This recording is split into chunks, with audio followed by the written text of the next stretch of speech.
नमस्कार। आज की हमारी चर्चा का विषय है हाइपरथायराइडिज्म की समस्या में प्राणायाम की भूमिका। प्राणायाम वैसे तो सभी रोगों के निदान में बहुत महत्वपूर्ण भूमिका अदा करता है और प्राणायाम का अभ्यास तो हम सबको करना चाहिए, किंतु इस समस्या में जो प्राणायाम बहुत उपयोगी है वह है उज्जयी प्राणायाम। उज्जयी प्राणायाम का यदि हम अभ्यास करें तो अपने मेटाबॉलिक रेट की समस्या का नियंत्रण कर सकते हैं और साथ में जो हमारे हाइपरथायराइडिज्म है, यानी जो थायराइड की समस्या है, उसका भी निदान कर सकते हैं। तो आइए हम देखते हैं कि इसका अभ्यास कैसे किया जाता है। इसमें हम अपनी जिह्वा को मोड़ लेते हैं, जिसको हम खेचरी मुद्रा कहते हैं। खेचरी मुद्रा करके गले को हल्का सा संकुचित करते हैं, यानी ट्रैकिया को हल्का सा मेंटली संकुचित करते हैं, कॉन्ट्रैक्ट करते हैं। उसके बाद जब हम श्वास को गहरी और लंबी करके अंदर भरते हैं तो गले से एक हल्की आवाज़ निकालते हैं, और जब श्वास बाहर निकालते हैं तब भी गले से एक हल्की आवाज़ निकालते हैं। श्वास धीमी, लंबी और गहरी होनी चाहिए और साथ में गले से एक आवाज़ होनी चाहिए। जब हम ट्रैकिया को कॉन्ट्रैक्ट करते हैं तभी वो आवाज़ निकलती है। तो आइए हम देखते हैं कि इसका अभ्यास कैसे होता है। किसी भी एक ध्यान के आसन में बैठ जाएं, या हमने सिद्धासन लगाया हुआ है, आप पद्मासन में भी बैठ सकते हैं या सुखासन में भी बैठ सकते हैं। और बैठ करके रीढ़ गला सिर को बिल्कुल सीधा कर लें और अब खेचरी मुद्रा लगाएं। और फिर इसके बाद अब श्वास को गहरी और लंबी अंदर भरें, धीमे धीमे लेना है और गले से आवाज़ निकालें।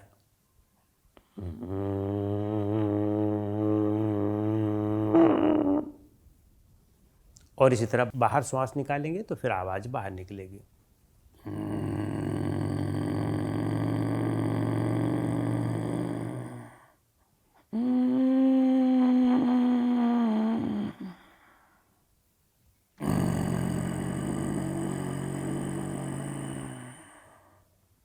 तो इससे हमारी थायराइड ग्लैंड में वाइब्रेशन होता है।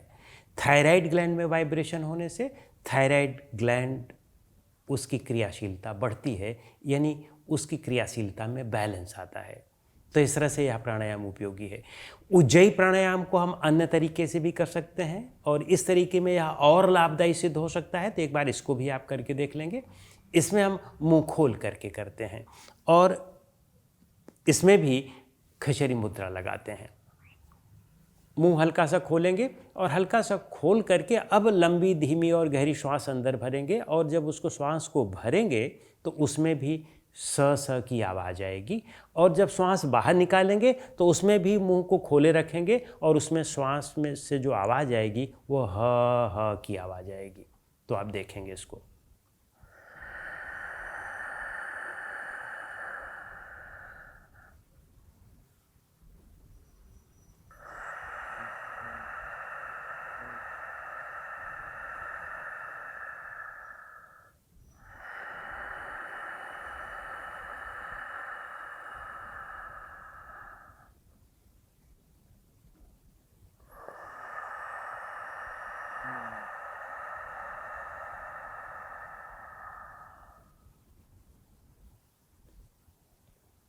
इसके 12 चक्रों का अभ्यास करें और पहले वाले के भी 12 चक्रों का अभ्यास कर सकते हैं। तो दोनों में आप कोई भी प्राणायाम का अभ्यास करें, ये दोनों बहुत लाभदायी हैं। और फिर इसी के बाद यदि इसमें भ्रामरी का अभ्यास करते हैं तो यह और भी लाभदायी हो जाता है। भ्रामरी कैसे करते हैं? श्वास को अंदर भर करके अपने कान को किसी भी अंगूठे से या उंगलियों से बंद कर सकते हैं, जिससे भी आपको सुविधाजनक लगे, और फिर गले से आवाज़ निकालते हैं। इसमें नाक से आवाज़ ना निकालें, गले से आवाज़ निकालें। मुंह बंद रहेगा और गले से आवाज़ निकालें, तो यहाँ पर भी वाइब्रेशन होता है और फिर थायराइड ग्रंथि में रक्त का संचालन बढ़ता है। तो इससे वहाँ का जो स्राव होता है, जो हार्मोन का सिक्रेशन होता है, वह बैलेंस होने में यह मदद करता है। तो कैसे करते हैं ये देखते हैं।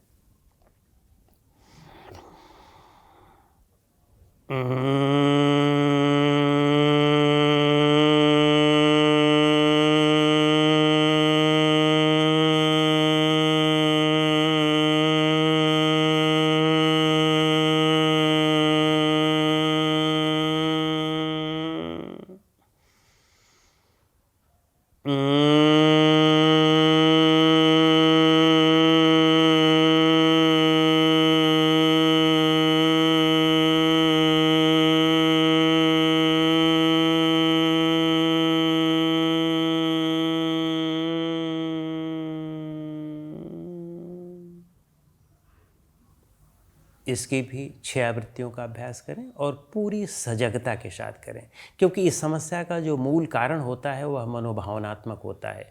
अंदर दबी इच्छाएँ, महत्वाकांक्षाएँ, ये सब अंदर अचेतन और अवचेतन मन में दबी रहती हैं और वे हमेशा बाहर निकलने का रास्ता ढूंढती रहती हैं। और बाहर जब वो निकलती हैं तब वे हमारे अंगों में जहाँ पर भी वो असंगति या विसंगति पाती हैं उन पर धावा बोल देती हैं, तो रोग हो जाता है।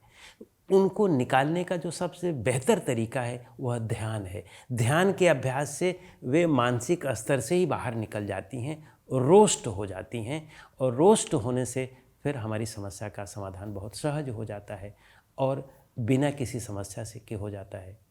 यानी ना तो उसका साइड इफ़ेक्ट्स होता है और ना ही शरीर को रोग होने पाता है, वह बाहर ही बाहर निकल जाती हैं।